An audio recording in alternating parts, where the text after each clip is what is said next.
केवढा मोठा खेकडा आहे आणि हा आज आम्ही पकडलेला आहे.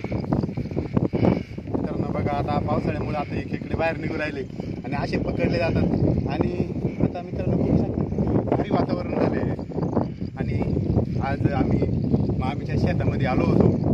तर हे बघू शकता, आता हे खेकडा आम्ही सोडत आहोत. आज पकडला होता. आणि नमस्कार शेतकरी मित्रांनो, तर आज आपण बावळवंडी या गावामध्ये मामीच्या क्षेत्राकडे आलो होतो बघण्यासाठी.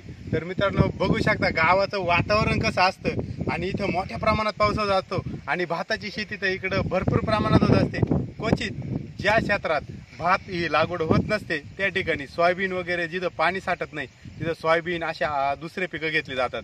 तर मित्रांनो बघू शकता हा इंद्रायणी भात आहे आणि हा आपल्याला ही लागवड करण्यासाठी 10-15 दिवसांनी यो भात लागवडीला येणार आहे. आणि हे क्षेत्र हे सर्व मामींचं क्षेत्र आहे. मग ही विहीर आहे, विहिरीला भरपूर पाणी आहे.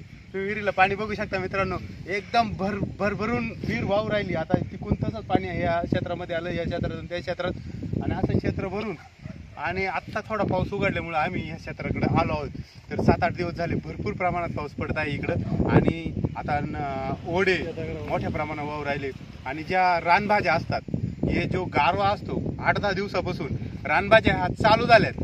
ह्या डोंगरावर या रानभाज्या हवेमुळं येत असतात आणि भरपूर प्रमाणात इथले शेतकरी आणि गावकरी हे आणत असतात, डोंगरावर जात असतात, मग तिथून आणत असतात, रानभाज्या खात असतात.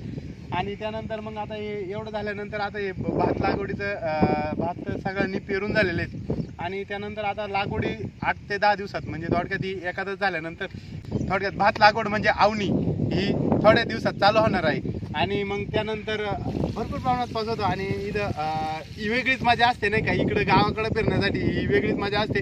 आणि मित्रांनो तुम्हाला हे वातावरण कसं वाटलंय, तुम्ही पण यायला आवडेल का तुम्हाला ह्या अशा क्षेत्रामध्ये? तुम्ही बघा मित्रांनो, इकडं कुठे पहा घरे नाहीये, क्वचित घरे आहेत, क्वचित वाड्या असतात इथं.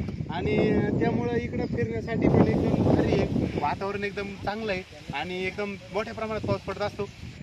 तर नवनवीन व्हिडिओ बघण्यासाठी तुम्ही अभि फार्मर या युट्यूब चॅनलला सबस्क्राईब करा, लाईक करा, शेअर करा. तोपर्यंत धन्यवाद मित्रांनो. जय जवान जय किसान.